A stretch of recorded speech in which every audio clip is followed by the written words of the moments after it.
ବୁଝିଲୁ ତୁ ତ ବଡ଼ ଅସନା ତୋ ଥଣ୍ଟରେ ତ କାଦୁଅ ଲାଗିଛି ତୁ କଣ ଖାଇବୁ ଯଦି ତୋର ଖାଇବାକୁ ଇଚ୍ଛା ଯା ଆଗ ମାମୁଁ ଘର ପୁଅରୁ ମୁହଁ ଧୋଇକି ଆ ତାପରେ ଯାଇକି ଖାଇବୁ।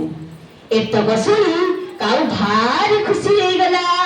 ତାପରେ ସେ ଉଡ଼ି ଉଡ଼ି ଯାଇ ମାମୁଁ ଘର କୂଅ ପାଖରେ ପହଞ୍ଚିଲା। କା କା କା କା କା ଆମ କାଉ ଯିବ ମାମୁଁ ଘର ଧୋଇ ଯିବ ତାର ଥଣ୍ଟ ଆମ କାଉ ଯିବ ମାମୁଁ ଘର ଧୋଇ ଯିବ ଥଣ୍ଟ ତାର ମାମୁଁ ଘରେ କିଏ ଅଛି ମାମୁଁ।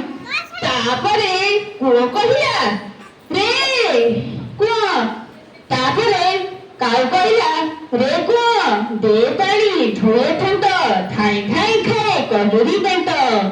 ଏକଥା ଶୁଣି କୂଅ କହିଲା ବୁଝିଲୁ କାଉ ତୁ ତ ବଡ଼ ବୋକାଟା ମୋ ଦେହରୁ କେମିତି ମାଟି ଟାଣିବୁ ତୋ ପାଖରେ କଣ ମାଠିଆ ଅଛି ଯା ଆଗ ତୁ କୁମ୍ଭାର ଘରୁ ମାଠି ଆଣ ତାପରେ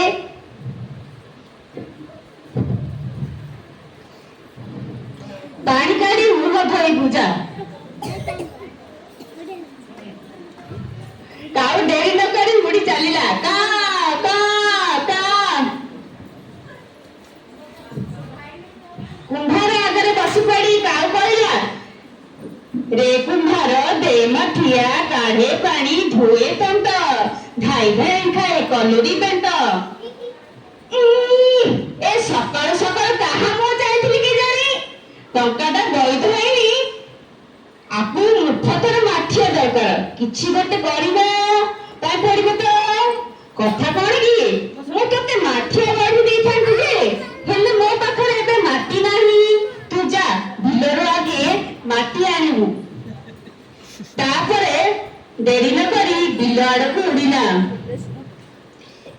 ବିଲରେ ପହଞ୍ଚି ବିଲକୁ କହିଲା କା କା କା ରେ ବିଲ ଦେ ମାଟି ଗଡ଼ୁ କୁମ୍ଭାର ମାଠିଆ ବାଟି କାଢ଼େ ପାଣି ଧୋଏ ଥଣ୍ଟ ଧାଇଁ ଧାଇଁ ଖାଏ କଲୁରୀ ବେଣ୍ଟ। ବିଲ କାଉର କଥା ଶୁଣି ହସି ହସି କହିଲା ତୁ ଯାଇ ଆଗ ମିରିଗ ପାଖ